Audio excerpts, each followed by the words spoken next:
stand up there? Or you guys sitting up?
afternoon. We are here today to provide an update on our teen violence gang investigation.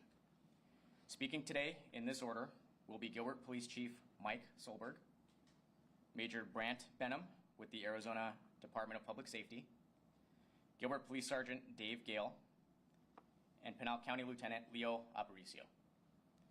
We have provided you with a list of participating agencies, names, and spellings. At the conclusion of our briefing, we will take questions limited only to our gang investigation.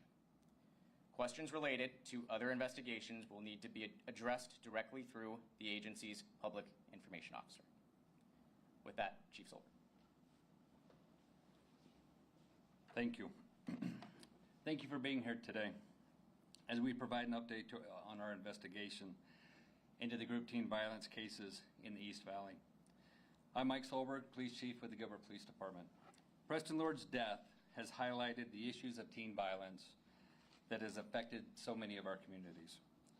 That is why this has been a united effort by our respective law enforcement agencies to thoroughly investigate these group teen violence cases in each of our jurisdictions.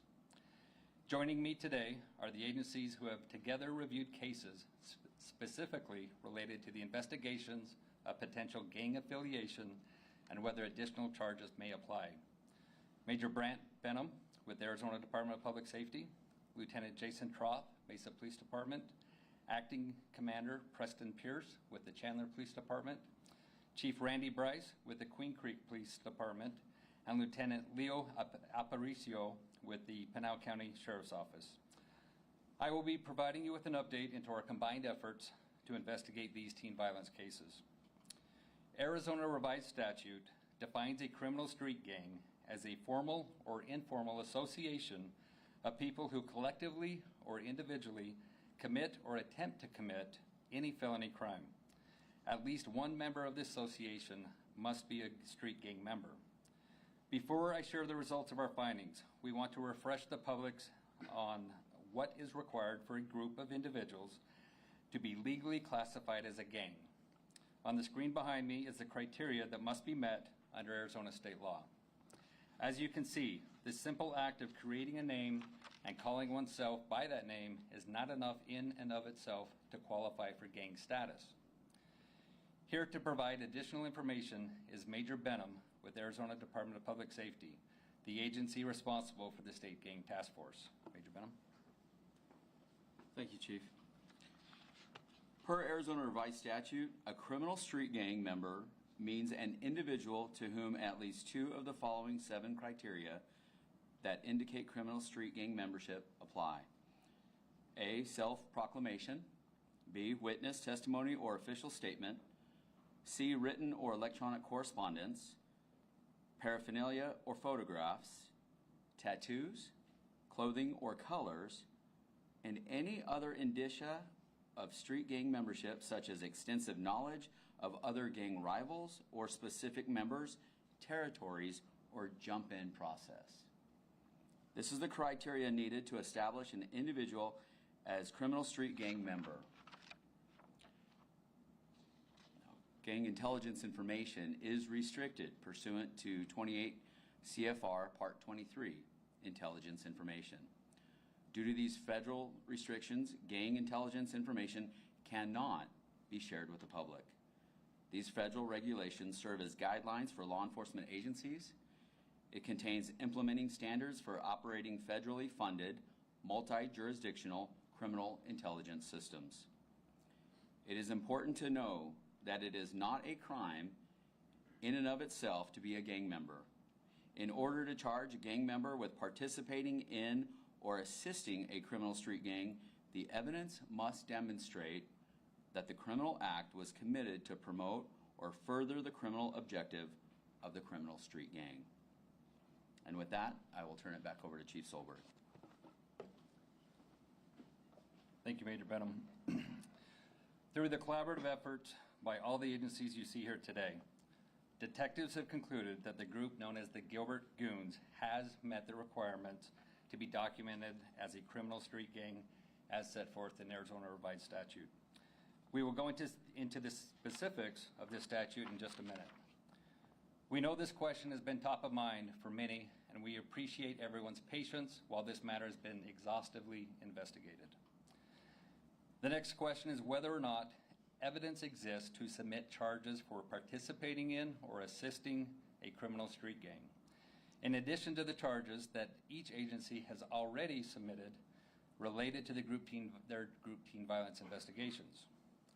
The information on the screen outlines the criteria that must be met under Arizona state law. Each of these law enforcement agencies here today have reviewed their investigations involving identified members of this gang, and based on the information available at this time, there is not sufficient evidence to submit additional charges of participating in or assisting a criminal street gang. In a few minutes, Sergeant Gill will provide information and examples on what is required by state law for these additional charges. It is important to note that although the criteria has not been met at this time, the gang intelligence information is available to the county attorneys as supplemental information that may assist with their prosecutions or sentencing upon conviction. As with any investigation, if further information or evidence is discovered, it will be reviewed and to determine if additional charges are warranted. We again ask for any community members who have information related to teen violence to please immediately contact our agencies. Another important clarification needs to be made. Although the Gilbert Goons now have been designated as a gang, they are classified as a hybrid gang. This differs from a traditional gang, which will be explained in just a minute. Now I'd like to introduce Gilbert Police Sergeant Dave Gell, who oversees our street crimes unit, which led this multi-agency investigation. He's going to provide some additional background information on how this investigation progressed. Thanks, Chief. As a result of the influx of information received by our agencies after Preston Lord was killed, the Gilbert Police Department, along with Queen Creek, began investigating the group known as the Gilbert Goons in November of 2023. Shortly after, collaboration began with the agencies that you see here today, the State Gang Task Force, Mesa Police Department, Chandler Police Department, Queen Creek Police Department, and the Pinal County Sheriff's Office. The Gilbert Goons was established in the town of Gilbert, but members of the Gilbert Goons live in various East Valley cities. In its early stages, this hybrid gang primarily consisted of individuals who attended East Valley schools and participated in underage drinking and the use of illicit drugs. The group ranged in size, and initially its members participated in a fight club type of agreement. Over time, members engaged in other criminal behaviors. East Valley agencies had prior knowledge of another group of individuals from various East Valley cities identifying themselves as Jack Boy Mafia or JBM. Our agencies took prior and extensive enforcement action on this group as well. What's important to know today is that information received through the investigation officially categorized them as a criminal hybrid gang as well. I would like to explain the difference between a hybrid gang and a traditional gang. As you can see on the slides behind us, you have a hybrid gang and a traditional gang. Hybrid gangs are very hard to document as a street gang. As you know, your traditional gang usually has one race or one ethnicity, and they have a territory that they claim. Hybrid gangs are usually mixed gender, mixed races, and all various ages. Also, your traditional gang has a code of conduct, typically. Hybrid gangs are mostly juvenile gangs, and they have no code of conduct or no hierarchy. The members also claim and participate in multiple gangs in your hybrid gangs. This is done to stall law enforcement on the documentation process, where traditional gangs, they stuck to their territory or their barrios or whatever they have, and they were proud of their gang name. Hybrid gangs also work with other criminal gangs that you may not see. You may see a car full of different gang members together in a hybrid gang, where traditionally you wouldn't see that. There's no specific colors, symbols, hand signs, territories, or anything such as that in a hybrid gang, where traditional gangs usually had a standard color, a gang sign, or something to that. And the hybrid gang is always evolving, and the names are changing. Since November 2023, detectives conducted more than 100 interviews and spent hundreds of hours reviewing video footage, social media posts, and other evidence shared with the police department. It's important to know that all the group teen violence cases involve members of these two, not all of the group teen violence cases involve members of these two identified street gangs. None of these combined investigations by any of these agencies has shown the necessary evidence to support charging, participating, and or assisting a criminal street gang. To charge participating in a criminal street gang, you must prove the involved subject or subjects committed the felony offense in furtherance of the criminal street gang. I'll provide an example. We'll talk about a documented gang member that we know standing on a corner selling illicit drugs. The money he makes from those drug sales, if he keeps it for himself and pays the bills at his house and gives no money to the gang, is not a gang charge. He's not participating in the gang. However, if he sells those drugs, takes that money, gives it to the gang, and the gang utilizes those funds to further promote that gang's agenda, now he or she could be charged in participating and assisting a criminal street gang.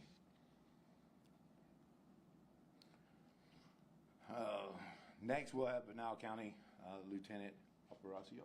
Yes, sir. Good afternoon.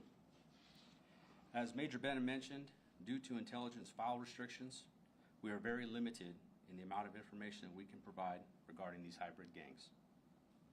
The information that was just provided is the extent of the information that we can legally provide. Although the information that can be shared is highly limited, one thing we do know is you can turn the news on. You can turn the news on without seeing, I apologize. One thing we do know is that you can't turn the news on without seeing local or national news coverage on teen violence. The bottom line is clear.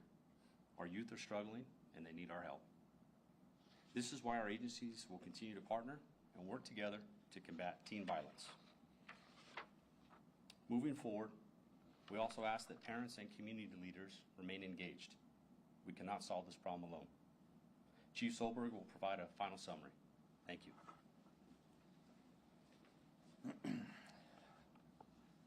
Let me clarify an important fact. There have been numerous media stories that have inaccurately portrayed all of these teen violence cases as being goon-related. That could not be further from the truth and continues to spread misinformation. Additionally, many of these reports also omit key information related to when cases were actually reported to the police departments. In numerous cases, some media reports have omitted the fact that there was a significant delay from when an incident occurred and when it was reported to the police.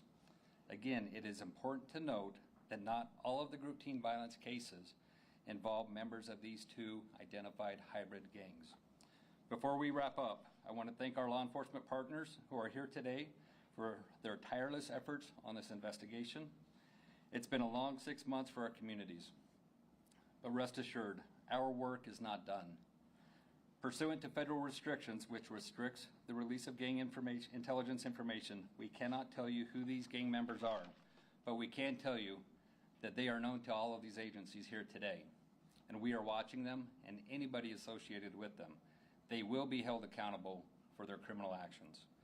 Moving forward, we will continue to work together to ensure our communities remain safe, and while we have concluded our gang investigation, we stand united in combating activity and violence in our East Valley.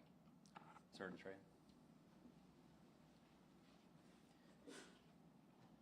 At this time, Chief Solberg will now take questions you may have. We will have one microphone, which I'll retrieve here in a minute. Just please raise your hand if you do have a question. As a reminder, we are not able to answer any questions today about specific cases or gang members. If you have questions about specific cases, please contact the agency's public information officer. Your questions today need to be focused on our gang investigation. So with that, Chief, I'll grab the mic.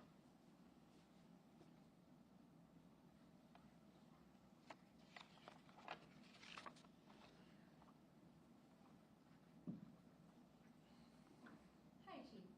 I'm Bianca Bono with Channel 12, for those I haven't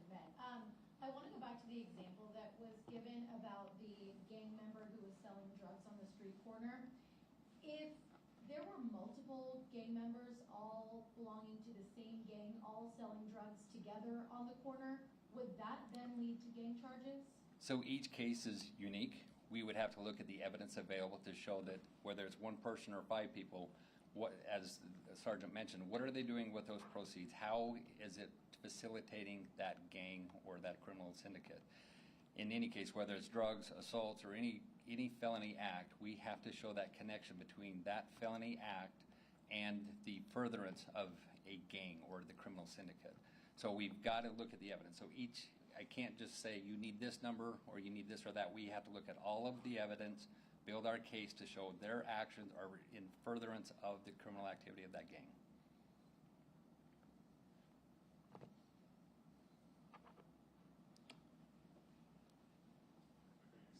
Chief, I'm Morgan Lowe from Channel 5 and Channel 3. Question here.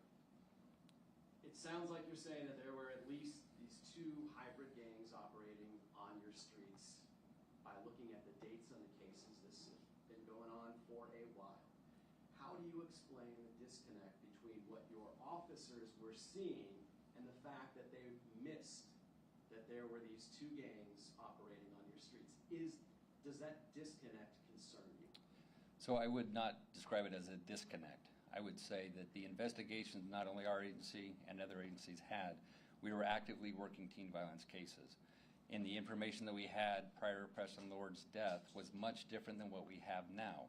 We mentioned in our statement that we had information about the Jack Boy Mafia. They were not identified as a criminal street gang at that time.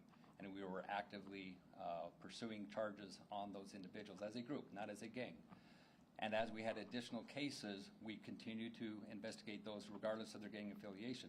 There was no mention, as I've mentioned numerous times, prior to Preston Lord, there was not a mention of the Gilbert Goons in any of our investigations.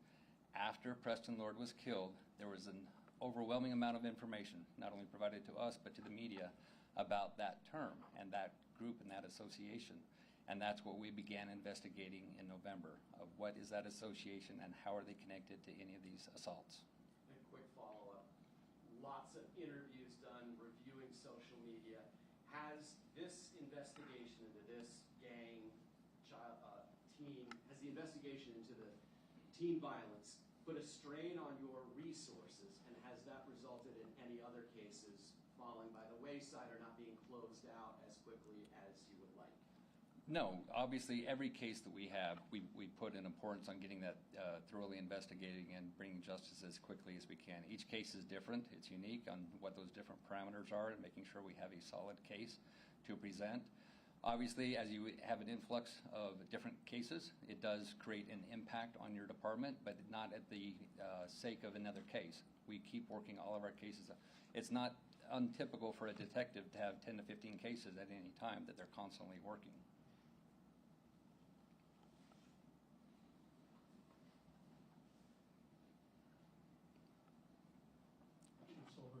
Can you explain if there aren't going to be criminal, they're not labeled a criminal street gang, and you can't get enhancements on the ones that you've locked up already, or the ones that are facing charges in the beatings and the murder of Preston Lord, what is classifying them as a hybrid criminal gang do for you in cases ongoing and upcoming?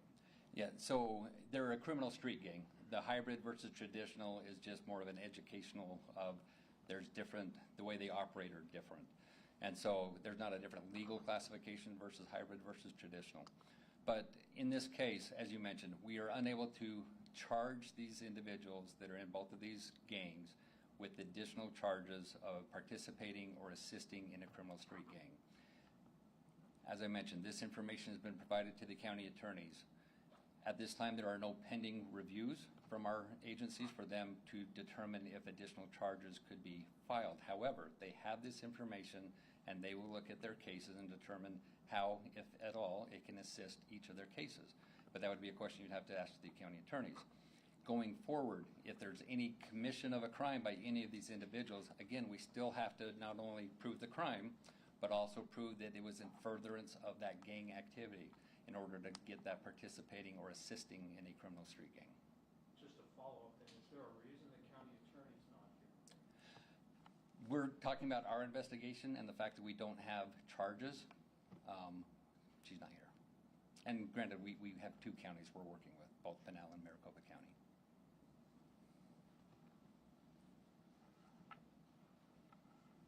Hi, Ashley Holden with ABC 15. I just want to clarify a little bit of the timeline. So when did your officers first maybe take a report or hear about Jack Boy Mafia or the Gilbert Goons or the term goon? So Jack Boy Mafia, I don't have the exact date that we started receiving that information, but I can tell you we were aware of them, but they weren't a gang. There was a group of individuals that had been using that name, but they did not meet the criteria for a gang at that time. And so we had numerous cases that we had been investigating with them over the past couple of years. And then with the Gilbert Goons, as I mentioned, after Preston Lord was killed, that's when we started receiving the information and we started investigating in November of 2023. Just a follow-up on that. Could more have been done if you were aware of Jack Boy Mafia to stop this hybrid gang from becoming possibly hybrid or to prevent the assaults that the East Valley has seen? So with the Jack Boy Mafia, as I mentioned, we were aware of them. They weren't a gang. It didn't change the way we conducted our investigation into them. We made arrests of those individuals. As I mentioned, as we talked about, we can't identify who those individuals are on either side, but we actively worked those cases and made arrests throughout the last year and a half in those cases. We have 2 more questions. Hi, Chief. Casey Flores with Channel 3 and 5. You said you can't tell us the names of who has been linked to these 2 hybrid gangs, but can you tell us how many from the arrests that you've done have been linked to these gangs, and then how many more arrests do you expect to make in connection to them? I cannot. So due to the restrictions of the criminal gang information, I can't reveal how many, who they are, where they live, where they go to school, if they're out of school. I can't reveal that information. But what I can tell you is that we do know that information, all of our agencies. And any activity that they commit, they will be held accountable. And we will pursue, if possible, the criminal street gang charges. All right, this will be the final question.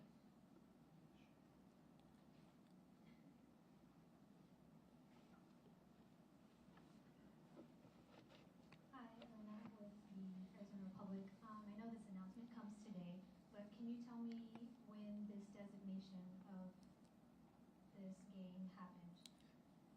So I can tell you that it was in 2024. I know that's kind of a vague answer, but there is a process in order to classify someone as a gang and then classify the individuals as gang members. So as you're aware, we started this investigation in November of 23, and now being May, it's took roughly 6 months to conclude this investigation. But I say we concluded the investigation. It's not done. We will continue to watch these individuals and look for additional information that could further any additional cases. Was it within the past month, or I just want to know a timeline of like when you're like, yeah, they're a hybrid gang? So I would love to answer that, but I'm going to classify that as part of the information, because as we collect information through interviews, photos, videos, as we collect all of our information, we have to be very careful about statements we make about when, where, and how we classified an individual as a gang member, because we do not want to reveal the information or how we obtained that information. And so that's why I'm being vague about the answer. But it's been a process for us over the last 3 months, 4 months to get these documented. As the sergeant mentioned, we've done over 100 interviews regarding this investigation. All right, thank you for being here. Our PIOs are here. If you have additional questions, you have their information. Please get with them, and thank you for being here today.